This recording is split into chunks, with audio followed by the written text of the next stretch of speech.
Hello అండి. అందరికీ నమస్కారం. నా పేరు శైలజ.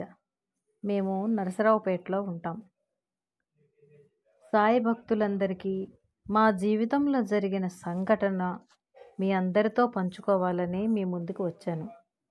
అదేమిటంటే అది 2019వ సంవత్సరం. నాకు ఇద్దరు పిల్లలండి. అమ్మాయి బీటెక్ చదువుతుంది. అమ్మాయి అప్పుడు బీటెక్ ఫైనల్ ఇయర్‌లో ఉండేది. అబ్బాయి బీటెక్ సెకండ్ ఇయర్‌లో ఉండేవాడు. అయితే అమ్మాయి బీటెక్ ఫైనల్ ఇయర్‌లో ఉన్నప్పుడు క్యాంపస్ సెలక్షన్స్ జరిగాయి వాళ్ళ కాలేజీలో. క్యాంపస్ సెలక్షన్స్‌లో అమ్మాయి ఒక ఎంఎన్‌సిలో జాబ్ సంపాదించుకుంది. అంతవరకు బాగానే జరిగింది. ఫైనల్ ఇయర్ అయిపోయింది. ఎగ్జామ్స్ అయిపోయాయి. జాబ్‌కి ఆఫర్ లెటర్ ఇచ్చారు. నెక్స్ట్ జాయినింగ్ లెటర్ ఇచ్చారు. ఎగ్జామ్స్ అయిపోగానే జాయిన్ అవ్వమని చెప్పేసేసి జాయినింగ్ లెటర్ ఇచ్చారు. అది జూన్‌లో జాయిన్ అవ్వమని లెటర్ వచ్చింది. బెంగుళూరు ఇచ్చారు పోస్టింగు. అనుకున్న డేట్ వచ్చింది. అమ్మాయి వాళ్ళ నాన్నగారు ఇద్దరు కలిసి బెంగుళూరు వెళ్ళారు జాయిన్ అవ్వటానికి.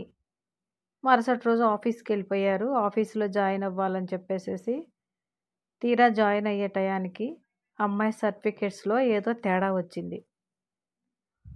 తేడా వచ్చేసరికి వాళ్ళు జాయిన్ చేసుకోలేదు. జాయిన్ చేసుకోకుండా మళ్ళీ చెప్పారు, "అమ్మా నీ జాబ్ ఎక్కడికి పోదు. నువ్వు ఇవన్నీ సరిదిద్దుకొని మాకు మెయిల్ పెట్టు. మెయిల్ పెడితే ఆ మెయిల్ చూసాక మేము నీకు మళ్ళీ ఆర్డర్ ఇస్తాము" అని చెప్పారట. చాలా బాధపడుతూ వెనక్కి తిరిగి వచ్చారు. అంతవరకు బాగానే ఉంది. వెళ్ళి వచ్చేసారు. మళ్ళీ వెంటనే రాగానే జేఎన్‌టీయూ కాకినాడకి వెళ్ళారు. తిరిగారు. ఆ సర్టిఫికేట్స్‌లో ఏదో మిస్టేక్స్ ఉంటే అవన్నీ సరిచేయించుకున్నారు. సరిచేయించుకుని ఒక 10, 15 డేస్‌లో మళ్ళీ వాళ్ళకి మెయిల్ పెట్టింది ఆఫీస్‌కి. వాళ్ళ మెయిల్ చూసుకొని ఓకే అని చెప్పేసేసారు. అయిపోయింది. అది జూన్ అయిపోయింది. జూలై అయిపోయింది. ఆగస్ట్ అయిపోయింది. సెప్టెంబర్ అయిపోయింది. అక్టోబర్ అయిపోయింది. అలా 4 నెలలు గడిచిపోయాయి. నవంబర్ స్టార్ట్ అయింది. నవంబర్ స్టార్ట్ అయింది. ఇంకా అందరికీ మెయిల్సు అలా రిజెక్ట్ అయిన వాళ్ళకందరికీ మెయిల్స్ వస్తున్నాయట. అమ్మాయికి మెయిల్ రాలేదు. ఒకరోజు మా ఇంటికి బంధువులందరూ వచ్చారు. అలా సరదాగా బయటికి వెళ్ళొద్దాం అని చెప్పి అందరం రెడీ అయ్యి బయలుదేరుతుంటే అమ్మాయి చాలా బాధగా ఉంది. కళ్ళల్లో నీళ్లు పెట్టుకొని నాకు కనిపించింది. "ఏంటమ్మా అలా ఉన్నావు" అని చెప్పి నేను దగ్గరికెళ్ళి అడిగాను. "అమ్మా అందరికీ మెయిల్స్ వస్తున్నాయి జాబ్‌లో జాయిన్ అవ్వమని. నాకు మెయిల్ రావట్లేదు. నేనేం చేశాను" అని బాధపడింది. కళ్ళ నీళ్లు పెట్టుకుంది.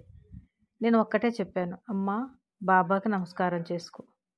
ఆయనే చూసుకుంటారు. ఆయనే దారి చూపిస్తారు నీకు. అంతకు మించి నేనేమీ చెప్పను. మనకి అది ప్రాప్తం ఉంటే వస్తుంది. బాబాకి దండం పెట్టుకో" అని చెప్పాను. మేమేదన్నా కష్టం వస్తే మా ఇంట్లో దేవుడి ఫోటో ఉంటుందండి. ఆ దేవుడి ఫోటో దగ్గరికెళ్ళి నేను 2 చేతులెత్తి, "అయ్యా నువ్వే ఉన్నావు బాబా. ఏది జరిగినా నీకేది మంచిదనిపిస్తే అది చెయ్యి" అని చెప్పి నేను దండం పెట్టుకుంటాను. నాకదే అలవాటు. అలానే పిల్లలకి నేర్పించాను. సరే అని చెప్పింది. ఇంక అలా సరదాగా పిల్లలు ముందెళ్ళిపోయారండి. నేను, మా వారు వెనక వెళ్తూ అక్కడ నాకు బాబా గుడొస్తుంది. దారిలో మేమెళ్ళే దారిలోనే సాయిబాబా గుడి కనిపిస్తుంది. ఒక్కసారి ఎందుకో అక్కడికి వెళ్ళాక ఆగి ఆయనకి నా మనసులో బాధ చెప్పుకుందాం అనిపిచ్చి వెళ్ళాము గుడిలోకి. ఆయన్ని చూస్తుంటుంటే నాకు కళ్ళల్లో నీళ్లు తిరిగిపోతూ ఉన్నాయి. ఈరోజు ఇప్పుడు మీకు చెప్తున్నా కూడా నాకు ఆ దృశ్యం కళ్ళల్లో మెదిలి కళ్ళల్లో నీళ్లు తిరుగుతూనే ఉంటాయి. వెళ్ళాను. బాబా పాదాలు పట్టుకున్నాను. పాదాలు పట్టుకొని నేను ఒక్కటే అడిగాను ఆయన్ని. "అయ్యా నా కూతురు ఏదన్నా తప్పు చేసింది అనుకో, ఇవ్వబాకు నువ్వు. అది చిన్న పిల్ల. తెలిసి తెలియక ఏదైనా తప్పు చేసిందనుకో క్షమించు. అది ఆశపడుతుంది. దాని ఫ్రెండ్స్ అందరూ జాబ్‌లో జాయిన్ అయ్యారు.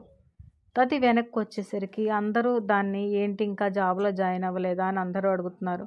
అది నిజంగా తప్పు చేసుంటే నువ్వు అసలు ఇవ్వకూడదు జాబ్ ఫస్ట్‌లోనే. ఇచ్చావు. ఇచ్చావు మళ్ళీ కొంచెం దూరం చేశావు. ఇప్పుడు నువ్వే గనక ఉండి మా జీవితాల్లో మేము నిన్ను నమ్ముతున్నాము అనుకుంటే, నా కూతురు ఏం తప్పు చేయలేదనుకుంటే, అది చిన్న పిల్ల బాబా. అదేం చేసింది? దాన్ని బాధ పెట్టవాకు. నువ్వు ఏదో ఒక సమాధానం చెప్పు. ఇస్తే ఇవ్వు. లేదంటే రిజెక్ట్ అయినట్లు చెప్పు.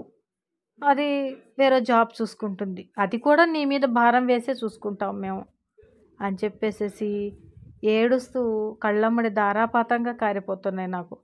అలా దండం పెట్టుకొని సరే బయటకొచ్చేసాం. బయటకొచ్చి చుట్టాలొచ్చారని చెప్పాం కదండీ! అందరితోటి బయటికెళ్ళి ఇంటికి వచ్చాం. అలా ఒక 2 అవర్స్ అలా బయట స్పెండ్ చేసి ఇంటికొచ్చాం.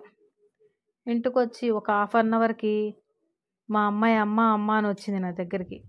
ఏంటమ్మా అన్నాను. ఏంటమ్మా అంటే, అమ్మ నాకు మెయిల్ వచ్చేసిందమ్మా అంది. ఏమొచ్చిందమ్మా మెయిల్ అంటే, నీకు త్వరలో ఆఫర్ లెటర్ పంపిస్తాము. జాయినింగ్ లెటర్ పంపిస్తాము. జాయిన్ అవుదురు గాని అని చెప్పి నాకు మెయిల్ వచ్చిందమ్మా అని చెప్పింది. చెప్పంగానే అయ్యా నువ్వున్నావయ్యా బాబా! నువ్వున్నావని నాకు ఈ క్షణం నిరూపించావు అని చెప్పేసేసి చాలా కృతజ్ఞతగా ఎళ్ళి ఆయన పటం దగ్గరికెళ్ళి దండం పెట్టుకున్నాం. నువ్వున్నావని నిరూపించావయ్యా! అడిగిన కాసేపటికి నువ్వు సమాధానం చెప్పావు. ఇంక చాలు బాబా మాకు అని చెప్పేసేసి దేవుడికి దండం పెట్టుకున్నాం. అలాగే ఆ అమ్మాయికి జాబొచ్చాక ఫస్ట్ శాలరీ బాబాకిద్దామని చెప్పి దండం పెట్టుకున్నాను. అది నేను బాబాకి లంచం ఇవ్వటం అని మీరందరూ అనుకుంటారేమో, అలా కాదు. నేను బాబాకి ప్రేమతో ఇమ్మని చెప్పాను నా పిల్లల్ని. నా కొడుక్కి ఉద్యోగం వచ్చినా నేను అదే చెప్పాను. మా వారికి జాబ్ వచ్చినప్పుడు ఫస్ట్ శాలరీ ఆయన హుండీలో వేశారు. నా కూతురికి జాబ్ వచ్చినప్పుడు ఫస్ట్ శాలరీ హుండీలో ఏసింది. నా కొడుక్కి జాబ్ వచ్చినప్పుడు ఫస్ట్ శాలరీ హుండీలో ఏసాం మేము. అది ఆయనకి ప్రేమతో కానుకగా ఇచ్చాం మేము. అంటే అది ఆయనిచ్చింది మాకు. ఆయనిచ్చింది కాబట్టి ఫస్ట్ ఆయనకే చెందాలి అని చెప్పేసేసి ముగ్గురు వాళ్ళ వాళ్ళ జీతాలు వాళ్ళ జీవితాల్లో జరిగినాయి. శుభ్రంగా జీతం రాగానే వెళ్ళటం, ఆయన హుండీలో వేయటం, దండం పెట్టుకొని వచ్చేవాళ్ళం. ఇప్పటికీ నా కూతురికి అన్ని విషయాల్లో బాబా అండగా ఉంటున్నాడు. ఇప్పుడు కూడా జాబ్ ట్రయల్స్‌లో ఉంది.